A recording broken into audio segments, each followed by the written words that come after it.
El olor a pan recién horneado aún llenaba el obrador, cuando sentí que el pecho se me cerraba, como una puerta pesada.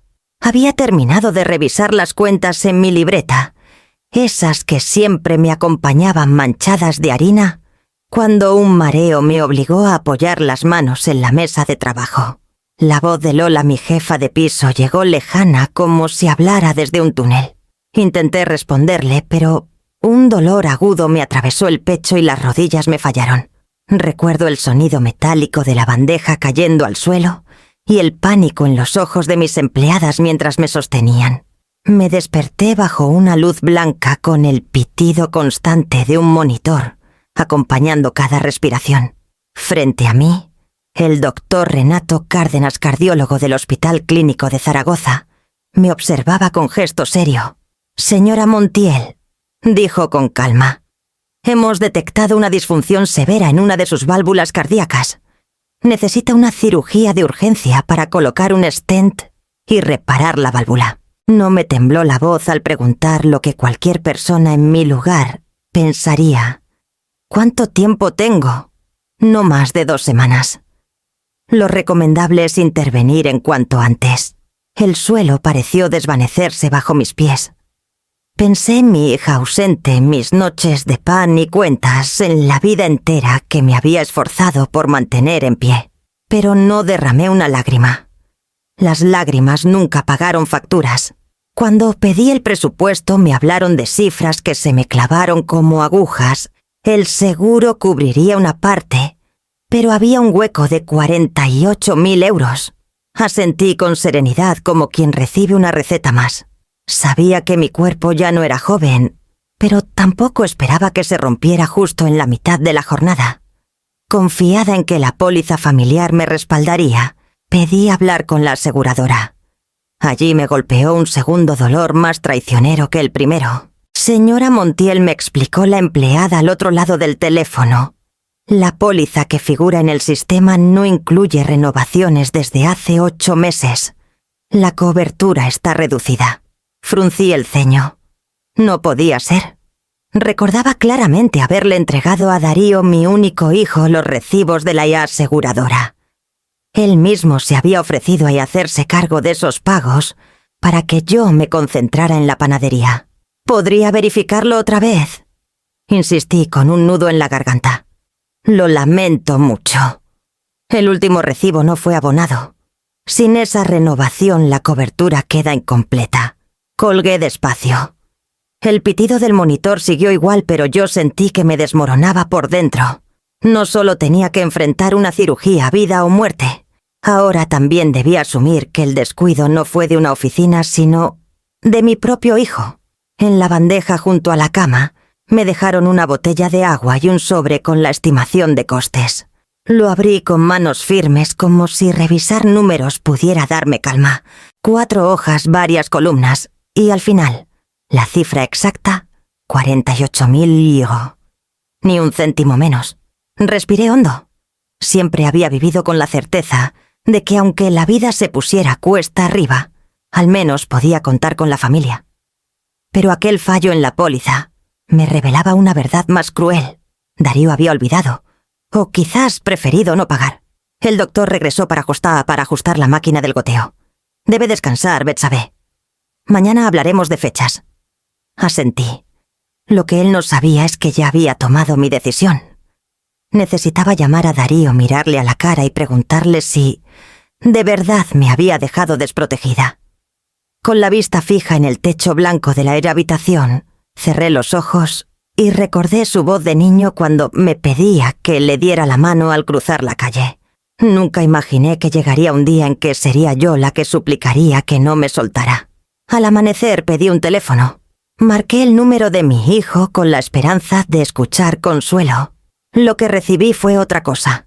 El amanecer entraba por la ventana del hospital cuando marqué el número de Darío. El sonido del timbre se me hizo eterno. Cerré los ojos y recordé su rostro de niño con las manos manchadas de chocolate, prometiéndome que algún día me compraría una casa grande para que yo no trabajara tanto. Ahora, casi 3 décadas después, la que necesitaba un techo de apoyo era yo. Mamá contestó al fin con la voz entrecortada por ruidos de maletas y risas al fondo. Darío, cariño. Empecé despacio intentando sonar tranquila. Estoy en el hospital. Me han detectado un problema en el corazón. Necesito una cirugía urgente. Y cuesta 48.000 euros más de lo que cubre el seguro. Al otro lado escuché silencio. Luego un murmullo con su esposa. Después habló él sin emoción. ¿Y qué quieres que haga yo? Me mordí el labio. Necesito que me ayudes a cubrir la diferencia, aunque sea firmando como aval. Tú sabes que siempre he cumplido. Es cuestión de vida o muerte. Darío suspiró fuerte como si le hablara de un capricho, y no de mi vida. Mamá, justo ahora no es buen momento. Zaira y yo nos vamos a Ibiza el lunes. Ya está todo pagado, no se puede cancelar. Sentí un golpe en el pecho más duro que el que me había llevado a urgencias. Ibiza, repetí incrédula. ¿Y yo qué hago mientras? No te pongas así, dijo con tono irritado. No me metas en tus problemas. Me quedé muda. Tragué saliva, pero mis labios apenas obedecían. Darío, eres mi hijo. No te pido lujos ni regalos, solo ayuda para seguir viva. Entonces lo escuché, esa frase que partió algo dentro de mí. Mamá, no te metas en mis finanzas. No es mi problema. No grité. No lloré. Me quedé callada sosteniendo el teléfono contra mi oído como si esa distancia entre nosotros fuera más grande que todo el océano. Escuché a Zaira riéndose de fondo, hablando de bikinis y reservas en restaurantes. Darío murmuró algo hacia ella y después volvió a mí, con tono impaciente. Lo siento, tengo que colgar. Nos vemos a la vuelta. La línea se cortó.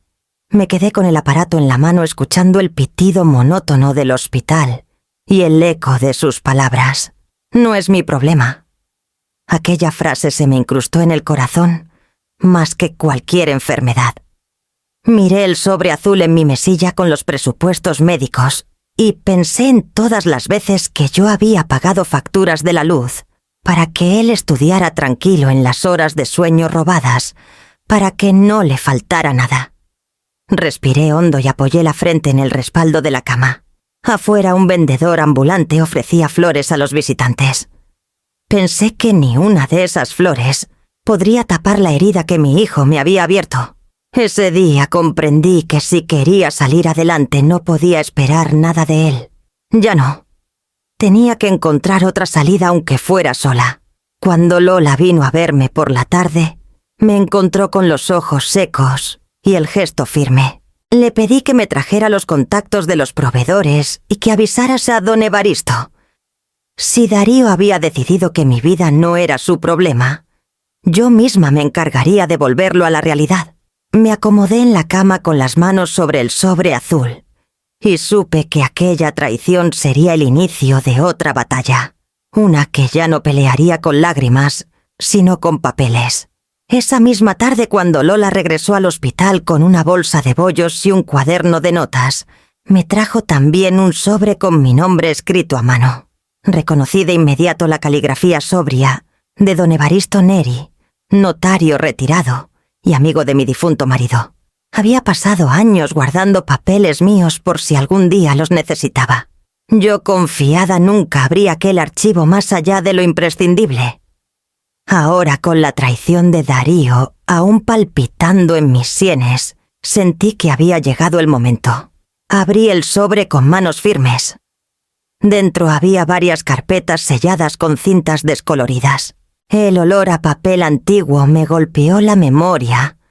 Reuniones con abogados, tardes de firmar cláusulas, mientras Darío apenas era un adolescente que jugaba a ser empresario frente al espejo. Pasé las hojas despacio. Encontré los registros de la marca Montiel, el logotipo, las recetas originales legalmente protegidas y los contratos de comodato que cedían hornos y licencias de software a distintas franquicias. Leí en voz baja. La marca Montiel pertenece en su totalidad a doña Betsabé Montiel. Todo uso indebido podrá ser revocado por voluntad expresa de la propietaria. Sonreí con amargura. Darío siempre se había jactado de ser el fundador de Montiel Premium, la versión moderna de la panadería con locales de diseño y escaparates luminosos. Había convencido a clientes y amigos de que él lo controlaba todo. Y en parte era cierto, manejaba la imagen, la fachada, las redes. Pero en esos papeles estaba la verdad. Yo seguía siendo la raíz. Seguí revisando. Y de pronto un documento me obligó a detener la respiración. Era el acta de constitución de Montiel Premium. En ella aparecía mi firma junto a la de Darío. Bajé la vista hasta el cuadro de porcentajes, 51% a mi nombre, 49% al suyo. Recordé la conversación de hacía años cuando él me insistió en que era solo un formalismo para arrancar con créditos. Yo accedí porque confiaba en él, porque aún lo veía como el niño que me pedía la mano para cruzar la calle. Desde entonces, Darío se había comportado como si fuera dueño absoluto. Pero en realidad la mayoría seguía en mis manos. Me quedé un largo rato con el acta entre los dedos, dejando que la tinta me devolviera la calma. Sentí que mi corazón herido recuperaba un pulso diferente. No solo era una enferma suplicando ayuda, también era la dueña invisible de todo aquello que Darío presumía como suyo. Cuando Lola volvió a la habitación y me vio con las carpetas abiertas, arqueó las cejas. «¿Eso qué es el futuro?», Lola respondí sin apartar la vista del documento. «Aquí está todo lo que él cree suyo». Me sentí fuerte por primera vez en días. No necesitaba gritar ni rogar. Tenía la ley, la marca y los contratos de mi lado. Y sobre todo tenía la voluntad de no dejar que mi hijo me enterrara en vida, mientras él gastaba champán en Ibiza. Guardé los papeles con cuidado y apoyé el sobre azul sobre mi regazo. Miré por la ventana del hospital hacia las azoteas grises de Zaragoza. Y comprendí que aquella batalla no se libraría con lágrimas, sino con sellos y firmas. Yo había dedicado mi vida a Papaquet a amasar pan. Ahora me tocaba amasar justicia. Respiré hondo y cerré los ojos. Al día siguiente llamaría a don Evaristo para que viniera en persona. Había mucho por hacer, y poco tiempo antes de que Darío descubriera que su imperio dependía de una firma mía. Cuando desperté al día siguiente, todavía con el sobre azul guardado bajo la almohada, sentí que una parte de mi carga se había aligerado. Tenía un arma silenciosa contra la indiferencia de Darío. Sin embargo, el tiempo seguía en mi contra. La cirugía debía hacerse pronto, y el hueco económico era demasiado grande para esperar milagros.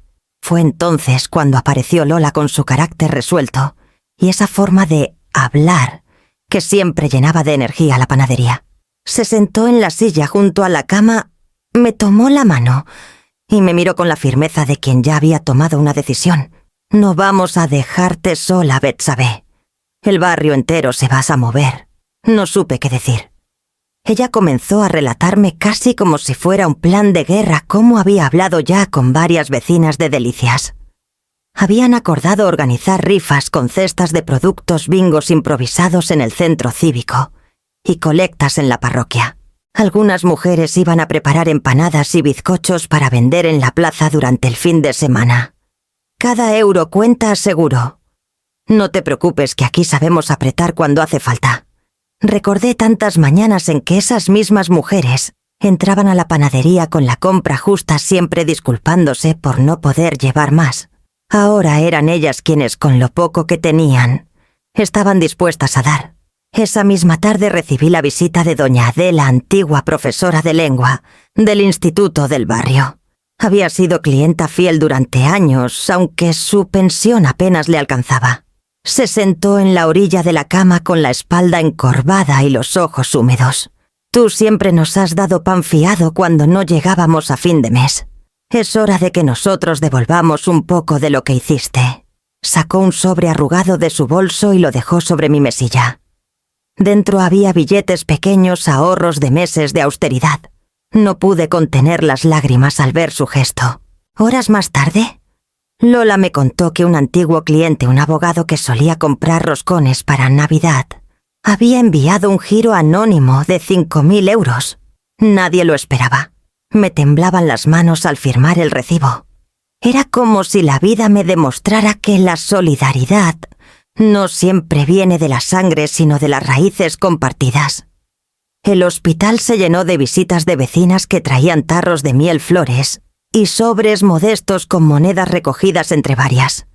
Una de ellas, Carmen, me acarició el hombro y me dijo: «Tú nos diste pan cuando no había para la cena. Ahora déjanos darte un trozo de esperanza».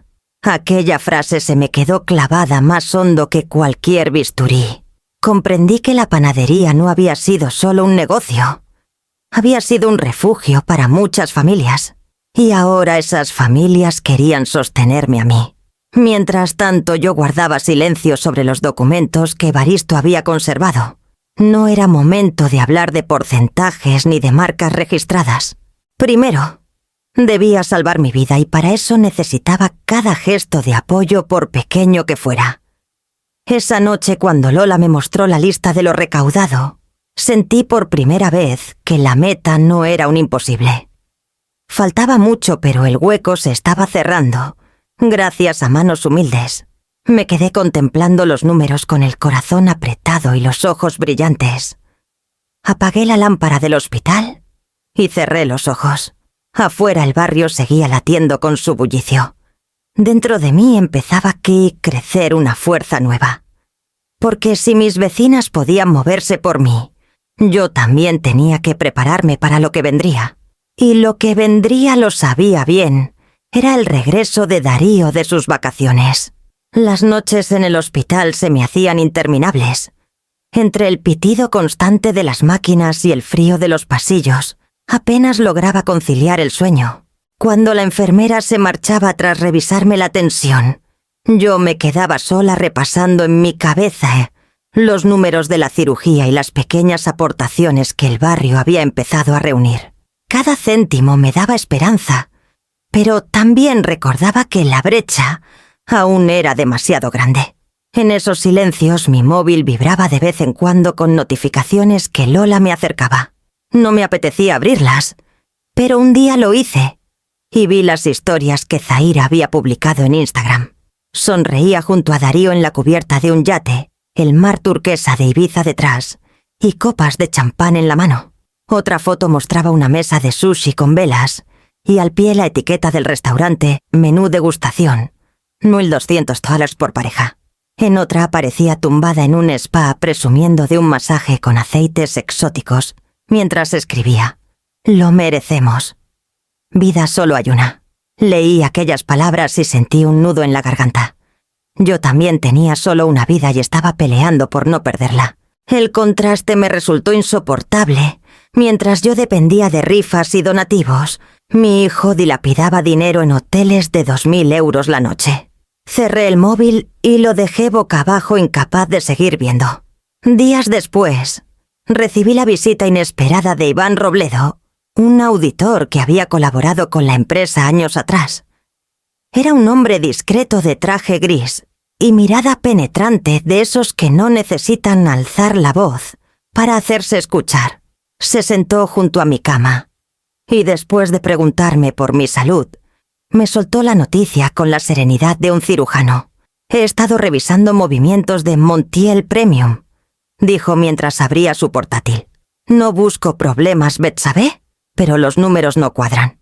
Giró la pantalla hacia mí. Allí estaban en negro sobre blanco las transacciones de las últimas semanas, cargos en restaurantes de lujo, en la isla alquiler de vehículos deportivos, reservas en hoteles que costaban más de lo que yo ganaba en un mes entero de madrugones. Todas esas facturas tenían el mismo origen, las tarjetas corporativas de la empresa. «Esto no son gastos deducibles», añadió. «Son lujos personales disfrazados de actividad comercial. Si Hacienda lo detecta, las consecuencias serán graves». Lo escuché en silencio, con el corazón encogido. Yo ya sabía de las extravagancias de Zaira, pero verlo registrado con sellos bancarios me golpeó distinto. No era solo una humillación moral, era un peligro real para la empresa que aún llevaba mi apellido. «¿Puede alguien detenerlo?», pregunté con voz apenas audible. Iván asintió. Si usted lo decide, puedo activar protocolos de revisión fiscal. No será inmediato, pero pondrá a Darío bajo la lupa. Y si hay irregularidades, tendrá que responder ante la ley. Me quedé observando la pantalla, las cifras que se sucedían como una lista de agravios. Pensé en mi padre que me enseñó a cuadrar cuentas con lápiz y paciencia. Pensé en las vecinas que me entregaban monedas para mi cirugía. Y pensé en Darío brindando sin remordimiento. Cerré los ojos un instante y luego asentí. Hágalo, Iván. Si los números hablan, que hablen con toda su fuerza.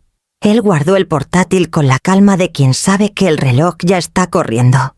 Cuando se marchó, me quedé con una mezcla de miedo y alivio. Miedo por lo que vendría, alivio porque ya no estaba sola en esa lucha. Miré de nuevo el sobre azul en mi mesilla. Entre mis manos tenía los papeles que confirmaban mi control sobre la empresa. Ahora, con la lupa de un auditor apuntando a Darío, la verdad empezaba a asomar. Y sabía que no tardaría mucho en sacudir su falso paraíso.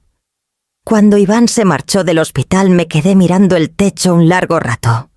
Tenía las manos entrelazadas sobre el regazo y un pensamiento clavado. No bastaba con sentirme traicionada. Había llegado el momento de actuar. El sobre azul con los documentos seguía bajo mi almohada, como un recordatorio de que la vida me había dado un arma que nunca había usado. Esa misma tarde pedí a Lola que llamara a don Evaristo Neri. El viejo notario apareció al día siguiente apoyado en su bastón, con la mirada astuta de quien sabe más de lo que dice. Se sentó junto a mi cama, dejó sobre la mesa un portafolio de cuero y me miró en silencio. «¿Has decidido al fin, Betsabé?», me preguntó con voz grave. Asentí. «Sí, Evaristo. Ya no puedo esperar más. Si Darío quiere vivir como rico, que lo haga con su dinero, no con el mío ni con el del barrio que lo alimentó». Abrí el portafolio y él fue sacando los documentos uno a uno, el registro de la marca, las escrituras de la sociedad y los contratos de comodato. Había una cláusula que yo misma había firmado hacía años, casi sin pensar, pero que ahora brillaba como un tesoro, la facultad de revocar el uso de la marca en cualquier momento si se incumplían los principios de solvencia y transparencia. «Está todo en regla», confirmó Evaristo mientras ajustaba sus gafas. «Solo necesitas mi sello y tu firma para activar lo que llamamos Plan Olivo», dije yo antes de que terminara la frase. Él sonrió apenas como si hubiera estado esperando que yo misma lo nombrara. El olivo siempre había sido símbolo de resistencia. En mi familia, raíces profundas, ramas que aguantan tormentas y un fruto que alimenta. Así quería que se llamara mi plan, firme y silencioso, pero implacable.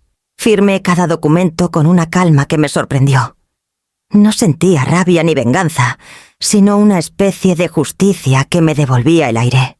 Con mi firma quedaban revocados los permisos de uso de la marca Montiel Premium, suspendidos los contratos de suministro con proveedores y, lo más importante, bloqueadas las licencias digitales del sistema de pedidos online, que estaba registrado a mi nombre. En menos de 30 días todo lo que Darío ha montado se quedará sin soporte legal, me dijo Evaristo mientras estampaba el sello notarial. Apreté los labios. Era una sentencia que no necesitaba más explicaciones. Lola, que había presenciado la escena en silencio, me miró con los ojos brillantes. «¿Y él sabe algo de esto?». Negué despacio. «No, y no pienso decírselo todavía. Que lo descubra cuando regrese de Ibiza». Guardamos los papeles en el portafolio y Evaristo me dio una palmada en el hombro antes de marcharse. «Recuerda, Betsabé, la ley está de tu lado. Lo que haces no es un capricho, es defender tu dignidad y lo que con tanto esfuerzo construiste».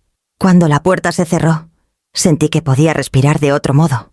Mi corazón seguía frágil, pero al menos ya no estaba indefensa. Tenía un plan. Tenía un nombre. Tenía raíces.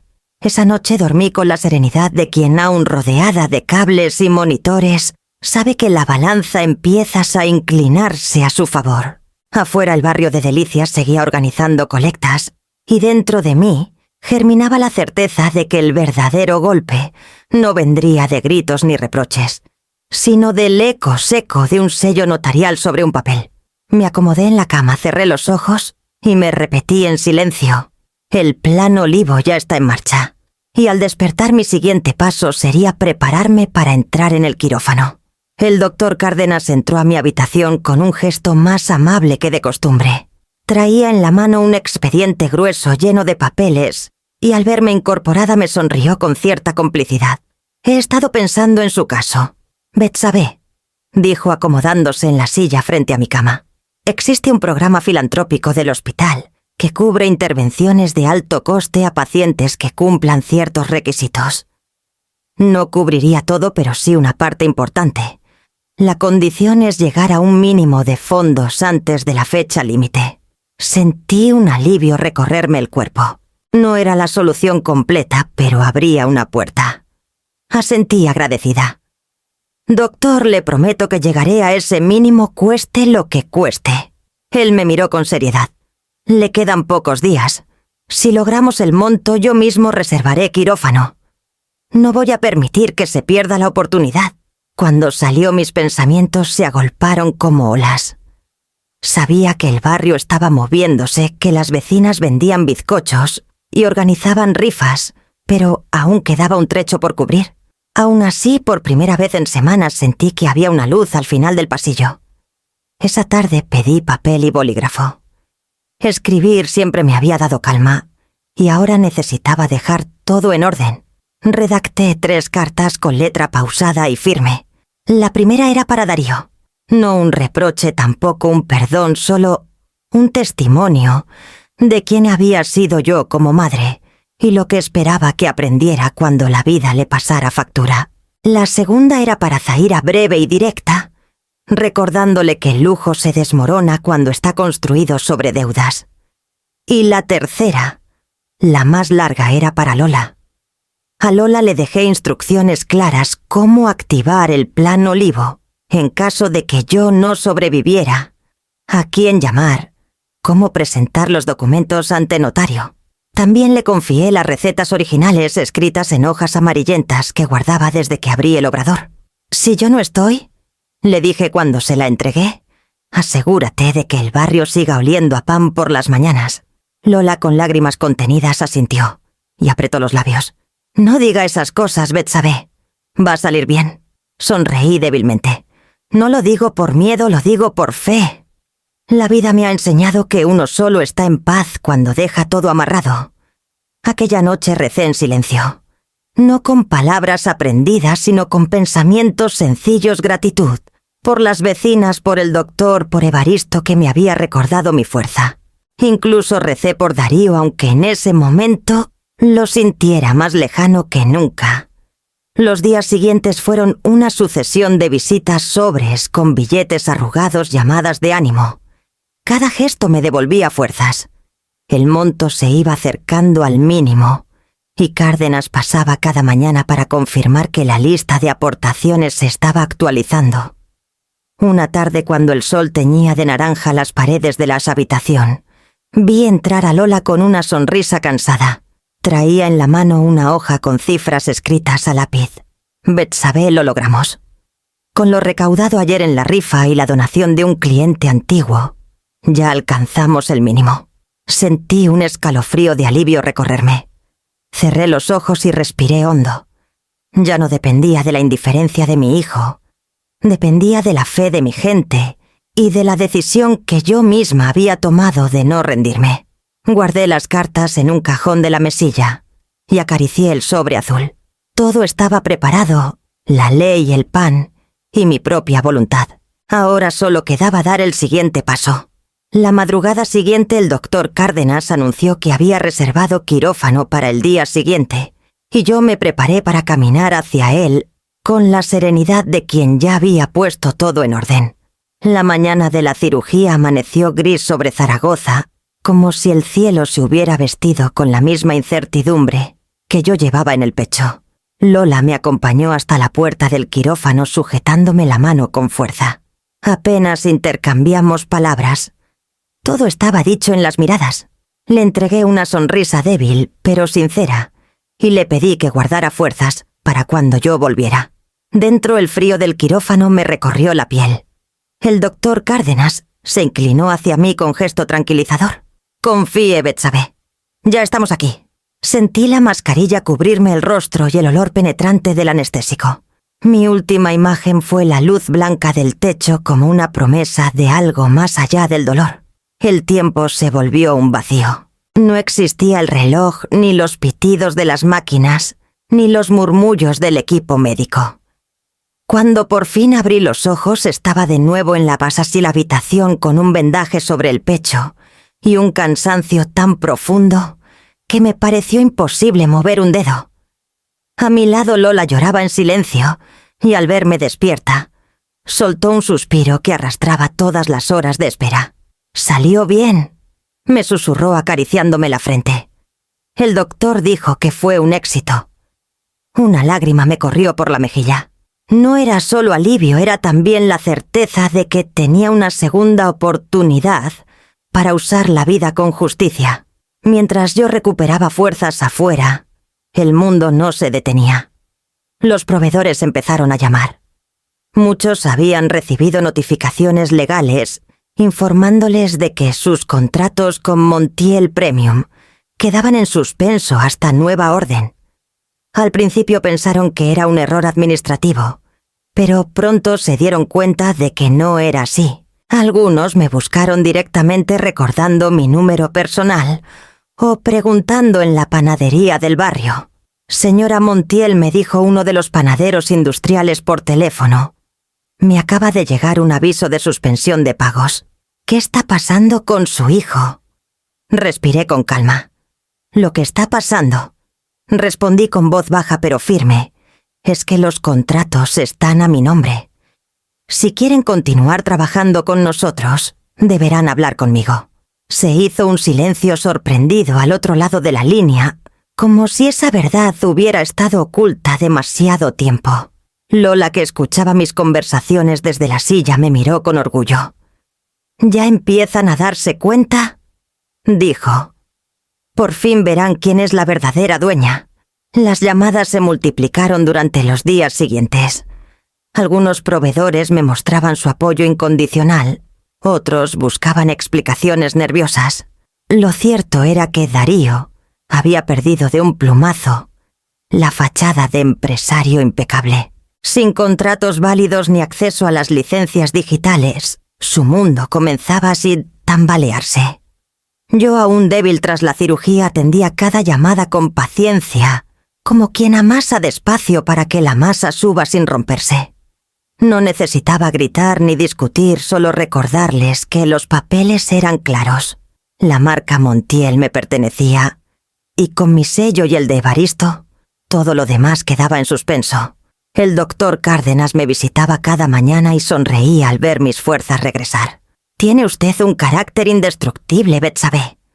No todos salen de una cirugía así y se ponen a resolver contratos desde la cama». Yo me limité a sonreír. No era orgullo, era necesidad. Había esperado demasiado tiempo en silencio y ahora no podía dejar pasar la oportunidad de recuperar lo que era mío. Una tarde, mientras observaba las nubes desde la ventana del hospital, sentí que la herida en mi pecho dolía menos que la herida en mi corazón, pero al menos una ya estaba empezando a cicatrizar. Sabía que Darío regresaría pronto de sus vacaciones y entonces tendría que enfrentarse a un panorama muy distinto del que dejó. Porque cuando cruzara la puerta del negocio, descubriría que la fachada brillante de Montiel Premium se había derrumbado bajo el peso de mi firma. Darío regresó de Ibiza bronceado con gafas de sol caras, colgando del cuello y el móvil repleto de fotos de playas, copas y cenas. Lo sé porque Zaira, incapaz de contenerse, había inundado las redes con cada detalle de su viaje. Pero la sonrisa que trajeron en la cara se les borró apenas pusieron un pie en el local de Montiel Premium. Los proveedores habían dejado de enviar mercancía. Las vitrinas estaban medio vacías y los empleados, agotados, discutían entre ellos por la falta de material. El horno principal llevaba 2 días apagado. Las llamadas se acumulaban sin respuesta. A los pocos minutos de entrar, un panadero le lanzó a Darío un manojo de facturas devueltas. «No nos llega ni harina ni mantequilla», le dijeron. «Todo está bloqueado». Darío no entendía.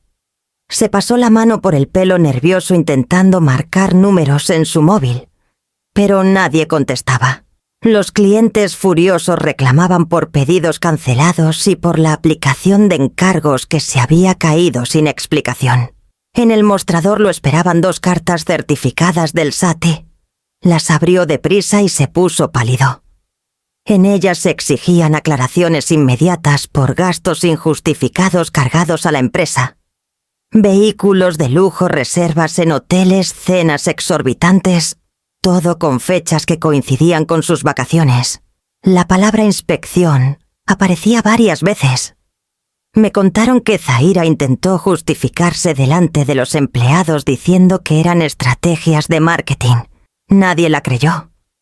El silencio incómodo en la panadería lo decía todo. La burbuja de lujo en la que habían vivido esas semanas se deshacía ante los ojos de todos. Yo recibía noticias desde el hospital todavía en recuperación y no pude evitar una mezcla de amargura y alivio. Amargura porque era mi hijo el que se hundía, alivio porque al fin estaba viendo la consecuencia de sus actos. No había tenido que levantar la voz. Bastó con un sello y el peso de la verdad en los papeles. Darío salió a la calle con el teléfono pegado al oído, llamando a bancos, a proveedores, a cualquiera que pudiera darle una respuesta. Las puertas se cerraban una tras otra. Lo que había construido con apariencias se desmoronaba como arena entre sus dedos. Esa misma tarde intentó llamarme. El número del hospital apareció varias veces en la pantalla de mi móvil, pero yo no contesté. Sabía que no era el momento. Tenía que enfrentarse a la realidad antes de venir a buscarme. Me acomodé en la cama respirando despacio y cerré los ojos. El ruido de su caída me llegaba a distancia, pero en mi interior sentía una calma extraña. Había sobrevivido a la cirugía, tenía a mi lado a un barrio que me sostenía y había recuperado el control sobre lo que era mío. Sabía que pronto vendría a verme, y cuando lo hiciera tendría que mirarme a los ojos y asumir que el lujo que había perseguido se había convertido en deuda. Sabía que tarde o temprano tendría que mirarlo a los ojos. No pasó mucho después de su regreso. Una mañana, mientras tomaba el café aguado del hospital, vi cómo se abría la puerta de mi habitación y entraba Darío. Venía sin Zahira, con la camisa arrugada y la piel todavía tostada por el sol de Ibiza. Pero en sus ojos no quedaba ni rastro de vacaciones. Traía la mirada cansada, ansiosa, cargada de reproches. «¿Qué has hecho, mamá?», fue lo primero que salió de su boca. No lo saludé ni me sorprendí. Solo extendí la mano hacia el portafolio que Evaristo me había dejado en custodia y lo abrí con calma. Puse sobre la mesa las copias certificadas, el acta de constitución de Montiel Premium, el registro de la marca, las cláusulas de revocación. Y por último, un listado de los gastos recientes que Iván había detectado. «He hecho lo que debía», respondí despacio. «Y lo que nunca debí permitir que olvidaras esta empresa no es un juguete ni una tarjeta de crédito». Darío se inclinó sobre los papeles, los hojeó con brusquedad y levantó la voz. «Esto es mío. Yo levanté Montiel Premium. Yo la convertí en algo moderno. Con mi marca, con mis contratos, con mis licencias», interrumpí sin perder el tono. «Y sobre todo con mi confianza. Confianza que usaste para pagar hoteles de 2.000 euros y cenas de lujo mientras yo luchaba por mi vida en este hospital». Lo vi palidecer. Intentó contraatacar. «¿Cómo puedes ponerme en evidencia así? Los proveedores me han cerrado las puertas. El SAT me exige explicaciones. Me vas a arruinar». No dije firme. «Te arruinaste tú solo el día que decidiste que mi corazón enfermo no era tu problema». El silencio cayó pesado entre nosotros. Sus manos temblaban sobre las hojas como si la tinta le quemara. Durante un instante creí ver en su rostro al niño que un día me pidió que lo llevara de la mano a la escuela. Pero enseguida volvió la dureza a esa máscara que había construido para sobrevivir a su propia soberbia. Golpeó la mesa con el puño. ¿Y qué esperas ahora? ¿Que me arrodille? ¿Que te pida perdón? Lo miré directo sin pestañear. Espero que asumas las consecuencias. Nada más. Se levantó bruscamente, recogió el móvil y caminó hacia la puerta.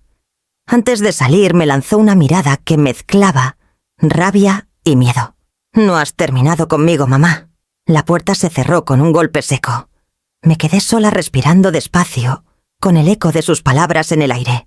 Sabía que había cruzado una línea de la que no se regresa.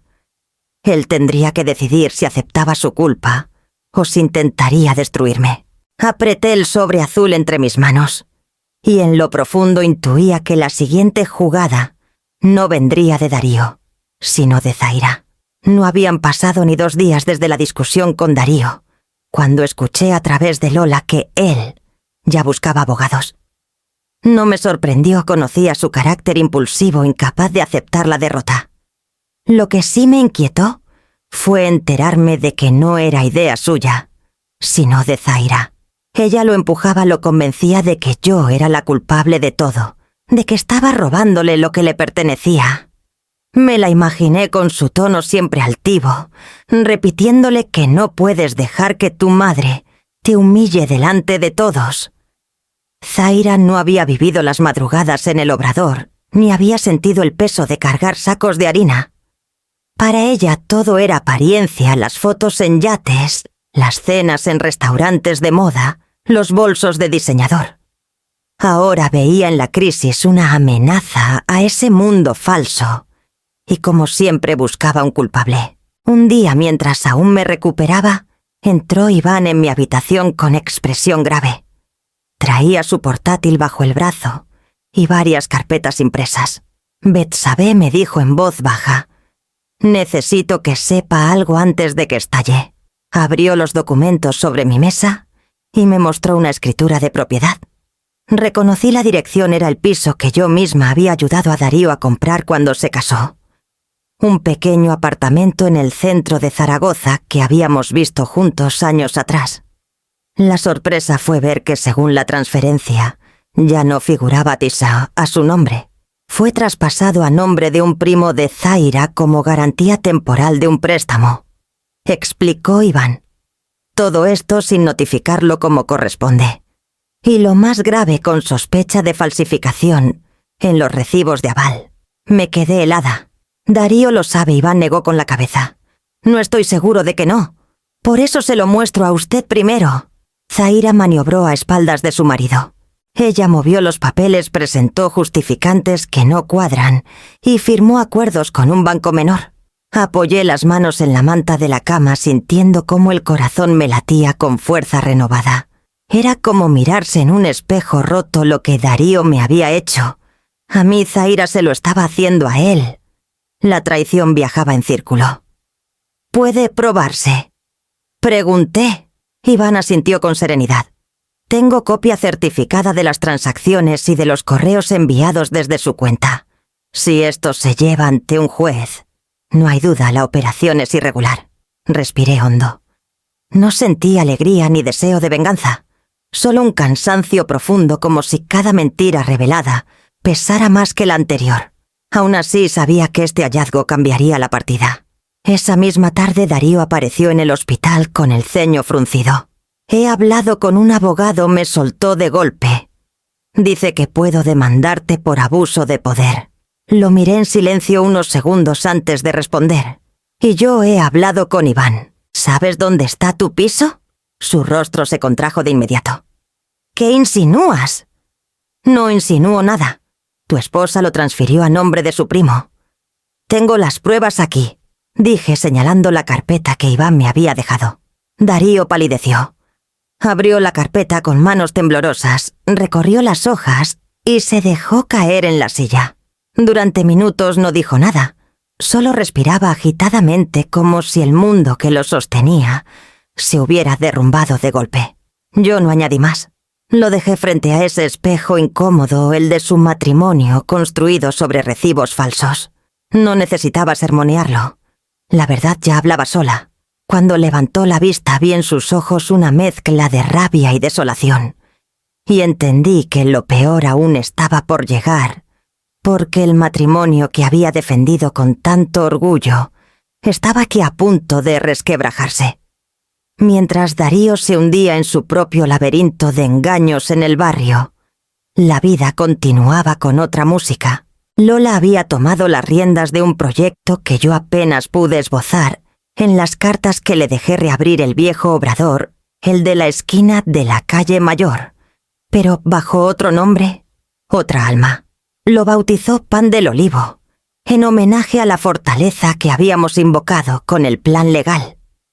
El día de la inauguración, todavía convaleciente, no pude asistir, pero Lola me contó cada detalle con el entusiasmo de quien ve nacer un hijo.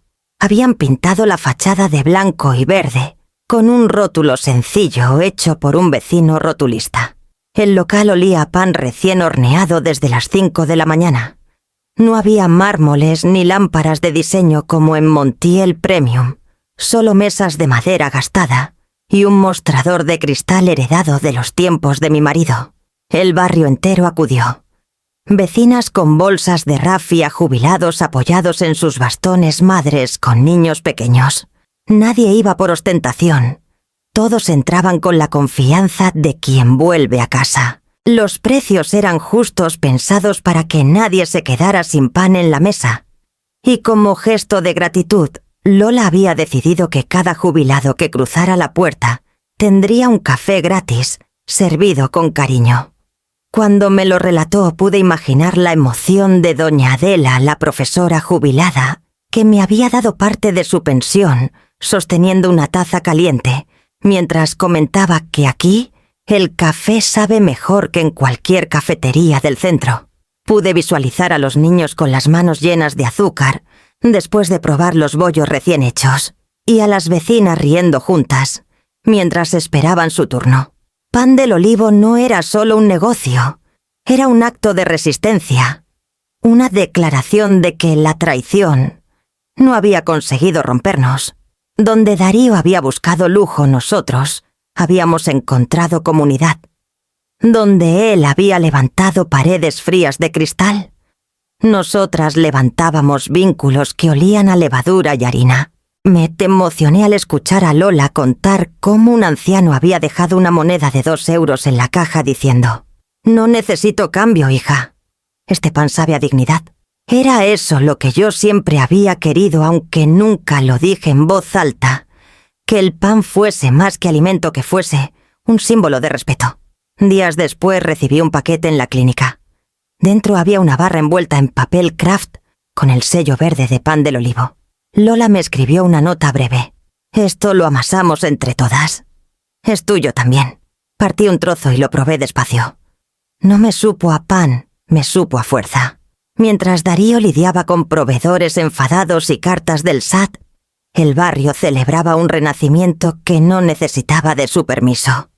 Sentí que la balanza se inclinaba, él se quedaba atrapado en el espejismo del lujo, y yo, aún desde la cama, veía florecer un proyecto limpio, nacido del cariño colectivo. Acaricié el sobre azul en mi mesilla y comprendí que el verdadero poder no estaba en los papeles, sino en las manos que, sin pedir nada, habían vuelto a encender el horno del barrio. Y supe que pronto llegaría el momento en que Darío tendría que enfrentarse a esa verdad. Los días pasaban, y yo ya podía caminar unos pasos por la habitación del hospital. El cuerpo seguía débil, pero la mente se mantenía firme, pendiente de cada movimiento que sucedía fuera de aquellas paredes. Y entonces llegó la noticia que ya esperaba. Iván había terminado su informe. Entró en mi cuarto con gesto serio, llevando bajo el brazo una carpeta de tapas negras. La dejó sobre la mesilla y antes de abrirla, me miró directamente. «Betsabé, aquí está todo. Deducciones falsas, gastos suntuarios, transferencias sospechosas. El SAT no tardará en actuar». Lo escuché en silencio con una mezcla de dolor y alivio. No era fácil digerir que el nombre de mi familia estuviera manchado en esos papeles, pero al mismo tiempo sabía que la verdad era necesaria. Iván pasó las hojas una a una, facturas de restaurantes en Ibiza, alquileres de coches deportivos, compras de bolsos y joyas. Todo a cuenta de Montiel Premium. El riesgo de embargo es real, añadió. Y cuando llegue la notificación no habrá escapatoria. Asentí, aunque la noticia me calaba hasta los huesos. No era yo la que había creado esa tormenta, pero sí era mi apellido el que aparecía en cada factura. Mientras tanto, fuera del hospital, Darío y Zaira comenzaron a vivir la consecuencia inmediata. Me lo contaron después empleados y vecinos que habían visto la escena en el local. El cartero entregó una carta certificada con el sello del SAT, y Darío, al leerla, estalló. «Esto es una exageración», gritó arrojando la carta contra el mostrador. «No pueden hacerme esto». Zaira, que hasta entonces siempre se mostraba altiva, perdió su máscara. Lo increpó delante de todos. «¿No puedes hacerte esto tú mismo? Mira lo que has provocado. Lo sabías, y aún así seguiste gastando». Darío la miró con incredulidad. «¿Yo? Tú fuiste la que pidió las reservas, la que compró bolsos, la que presumió cada gasto en redes sociales». La discusión fue tan amarga que los empleados se miraban, sin saber si quedarse o salir corriendo. Al final uno de ellos abandonó el lugar en silencio, incapaz de seguir soportando los gritos.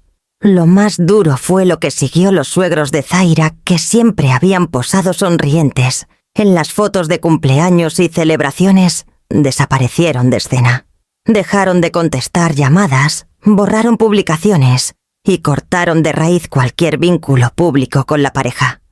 El lujo que antes aplaudían ahora se había convertido en una vergüenza que no estaban dispuestos a cargar. Darío se quedó de pie en medio del local vacío con la carta del SAT arrugada en la mano y la certeza de que nadie lo respaldaba.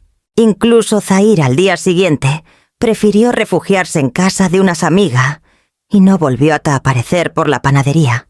Yo recibí estas noticias con un sabor amargo. No me alegraba ver a mi hijo hundirse, pero comprendía que a veces la vida solo enseña cuando ya no hay redes que sostengan la caída. Aquella noche me quedé mirando por la ventana del hospital.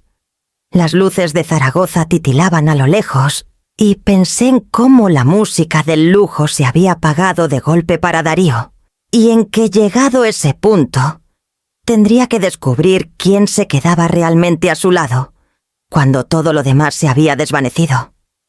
Al día siguiente recibí un mensaje suyo pidiéndome vernos cara a cara, sin abogado, sin Zaira, sin excusas. Acepté verlo porque su mensaje escrito sin adornos sonaba distinto a los anteriores. «Quiero hablar contigo, solo contigo», había escrito. No mencionaba abogados ni reclamaciones. Solo pedía un encuentro. Nos citamos en el viejo obrador ahora renacido como Pan del Olivo. Cuando llegué, Darío ya estaba allí de pie en la acera con las manos hundidas en los bolsillos. No llevaba su traje caro ni sus gafas de sol ostentosas, solo una chaqueta arrugada y ojeras profundas. Lo vi observar la fila de clientes que esperaba pacientemente. Jubilados que recogían su barra de pan y aceptaban el café gratis de Lola Madres, con niños pequeños comprando bizcochos sencillos, vecinos que se saludaban con afecto. Era la misma clientela de siempre, la que había sostenido a nuestra familia desde que abrimos la primera vez. Darío parecía desconcertado, como si esa realidad le resultara ajena. Yo avancé despacio hasta colocarme a su lado. No dijo nada al principio. Fue él quien rompió el silencio. «¿Cómo lo conseguiste?», preguntó en voz baja. «Yo lo perdí todo. ¿Y tú? Mira esto. Está lleno de gente». No respondí. Solo lo invité a entrar conmigo. El calor del horno, el olor a masa fermentando y la harina en suspensión nos envolvieron como un abrazo que yo sí reconocía. Nos sentamos en una de las mesas de madera apartados del bullicio. Por un momento pensé que se levantaría y me acusaría otra vez. Pero no. Se quedó mirando sus propias manos manchadas apenas de polvo de harina por haber tocado el mostrador. Cuando era adolescente, comenzó. Me daba vergüenza decir en el colegio que mi madre tenía una panadería. Los demás presumían de padres ingenieros médicos empresarios. Yo era el hijo de la panadera. Lo escuché en silencio apretando las manos sobre mi regazo. Me llamaban así. ¿Sabes, el hijo de la panadera? Me lo decían como si fuera un insulto.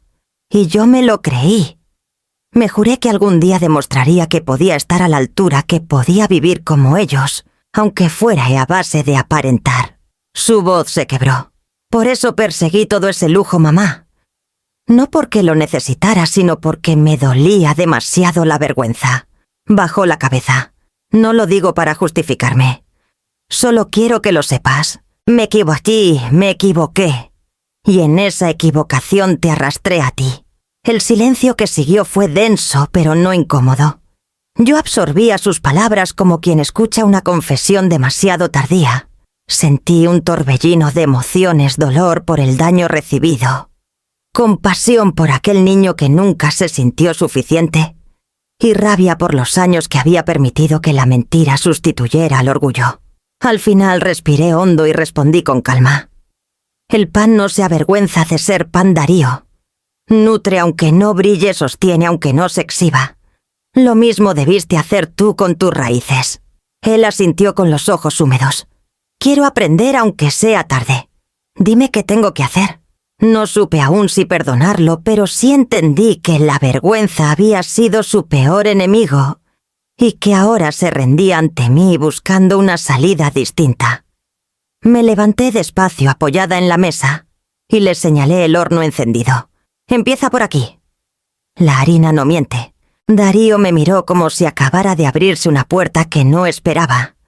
Y yo supe que era el comienzo de otra etapa en la que tendría que poner a prueba si las palabras podían transformarse en actos. Esa misma tarde, después de escuchar su confesión entre harinas, supe que había llegado la hora de hablar con claridad. No bastaba con lágrimas ni con promesas vagas, era el momento de poner las cartas sobre la mesa. Darío me miraba con la ansiedad de quien espera una absolución inmediata, pero yo no estaba dispuesta a regalar perdón. Me acomodé en la silla del obrador con el aroma del pan recién hecho, impregnando el aire, y le hablé despacio para que cada palabra pesara. Si de verdad quieres empezar de nuevo, tendrás que hacerlo bajo mis condiciones. Sus cejas se arquearon, pero no dijo nada. Primero continué. Tendrás que devolver lo que malgastaste.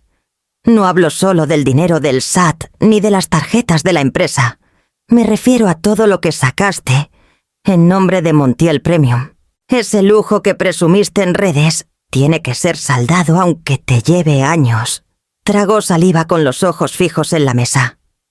Segundo, seguí. No podrás usar la marca Montiel durante los próximos 5 años. Ni tú, ni Zaira, ni nadie en tu entorno. La marca queda bajo mi custodia, y no pienso permitir que vuelva a mancharse. Lo vi tensarse como si le hubieran arrancado un título que llevaba grabado en la piel. Y tercero, dije con firmeza, trabajarás aquí en Pan del Olivo. Madrugarás, amasarás, limpiarás, servirás café a los jubilados. Nada de trajes caros ni de reuniones en hoteles. Tu redención empieza con harina en las manos. El silencio que siguió fue tan denso que podía oír el crujir del pan en el horno. Darío respiraba agitado como si cada condición fuera un golpe en su orgullo. Finalmente levantó la mirada. ¿Y si no acepto? Lo sostuve con los ojos. Entonces no me busques más. Ni a mí, ni a este barrio, ni a los papeles que aún te sostienen. Te quedarás solo con tu deuda y tu vergüenza. Se dejó caer contra el respaldo de la silla. Durante un instante pensé que se levantaría y se iría arrastrado otra vez por su soberbia. Pero no lo hizo. Pasó la mano por su rostro y murmuró: «Déjame pensarlo». Me incliné hacia él con voz firme pero serena. «Piénsalo lo que quieras, Darío, pero recuerda que no hay letra pequeña que te devuelva los lujos. Lo único que puedo ofrecerte es trabajo, dignidad y una oportunidad de aprender lo que nunca entendiste. Él asintió derrotado y se levantó lentamente. Lo vi salir del obrador con pasos pesados como si cargara por primera vez el peso real de sus decisiones. Yo respiré hondo. Sabía que aún quedaba mucho por recorrer y que el siguiente movimiento no dependía de mí, sino de él. Y en lo profundo, presentía que no sería la última en ponerlo a prueba. Darío apareció 2 días después sin avisar cuando todavía era de noche. Yo lo observé desde la ventana del piso superior del obrador. Llevaba un abrigo sencillo y el gesto cansado. Tocó la puerta y fue Lola quien le abrió con la misma severidad de siempre. «Si vienes a ensuciar la harina con tus caprichos, mejor vete», le dijo ella seca. Darío no contestó. Se quitó el abrigo, se arremangó y preguntó dónde estaban los sacos de harina. Aquel silencio fue su respuesta más clara. Había aceptado las condiciones. Las madrugadas en Pan del Olivo no perdonan. A las 4 en punto el horno ya ruge y el cuerpo se curva bajo el peso de los sacos. Vi a mi hijo doblar la espalda por primera vez en años, cargar como cualquiera y quedarse sin aliento al tercer viaje. No hubo privilegios. Lola no se los permitió, y él tampoco los pidió. Los días siguientes siguió llegando a la misma hora con las manos torpes al principio, confundiendo medidas, quemándose los dedos al sacar bandejas. Lola le reprendía sin suavidad. «Aquí no hay champán, muchacho, solo masa que sube si la tratas bien». Yo lo miraba desde un rincón en silencio con una mezcla de dolor y esperanza. Verlo sudar en el mismo suelo donde había aprendido de niño a formar barras me removía todo. Quizá era tarde para recuperar lo perdido, pero al menos se estaba dejando moldear. Al mismo tiempo empezó a llamar a proveedores. A cada uno le ofreció disculpas, sin rodeos.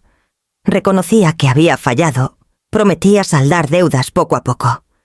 Algunos lo escucharon con frialdad, otros con abierta desconfianza. Pero hubo quienes aceptaron darle otra oportunidad, quizá por respeto a mi apellido, quizá porque veían en él un rastro de arrepentimiento sincero. Una tarde regresó agotado con las manos enrojecidas por la levadura y la piel cuarteada por el calor del horno.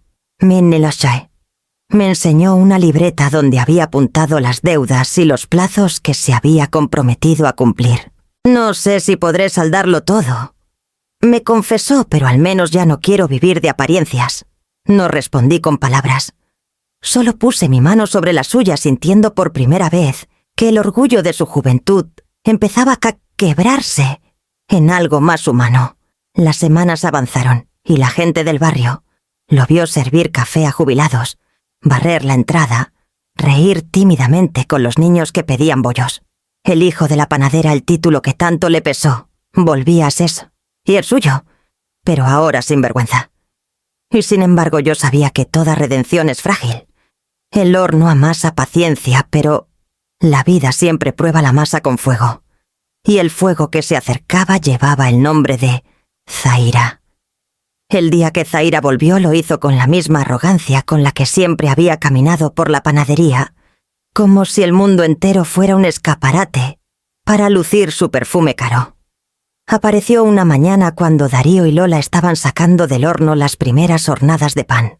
El contraste era casi grotesco, ella con tacones y gafas oscuras, él con las manos cubiertas de harina y el delantal manchado. «Tenemos que hablar», dijo sin saludar, dirigiéndose a mi hijo. Yo estaba sentada en una mesa revisando cuentas. La escuché sin interrumpir, aunque cada palabra suya me encendía el corazón. Traía una gran oportunidad de inversores de Madrid, dispuestos a inyectar capital para reabrir locales de lujo. Había una sola condición: usar de nuevo la marca Montiel. Con ellos podemos volver a lo grande, insistía. Restaurantes asociados, vitrinas modernas, expansión nacional. Solo tienes que convencer a tu madre de liberar la marca. La miré fijo. «La marca no se toca», dije con voz baja pero firme. Zaira giró hacia mí con esa sonrisa que siempre escondía veneno. «Betsabé, no sea orgullosa. Usted sabe que ese nombre vale más que cualquier horno viejo. Déjelo en manos de quienes sabemos mover dinero. La marca se ganó con madrugadas, no con especulaciones, repliqué. Y si depende de mí, no la volveréis a ensuciar. El silencio llenó el obrador. Darío miraba a uno y a otro atrapado entre dos mundos, el brillo fácil de Zaira y la dureza simple de Pan del Olivo. Ella trató de suavizar su tono acariciándole el brazo. Darío piensa en nosotros, en lo que podríamos recuperar. ¿De verdad quieres pasarte la vida amasando pan para jubilados? Él la apartó con gesto cansado. Sus ojos tenían un brillo distinto al de semanas atrás, como si el esfuerzo y la harina le hubieran devuelto una claridad perdida.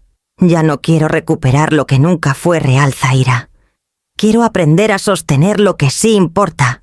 Ella se quedó helada, incapaz de entender. ¿Me estás diciendo que eliges quedarte aquí? Antes que venir conmigo. Darío respiró hondo.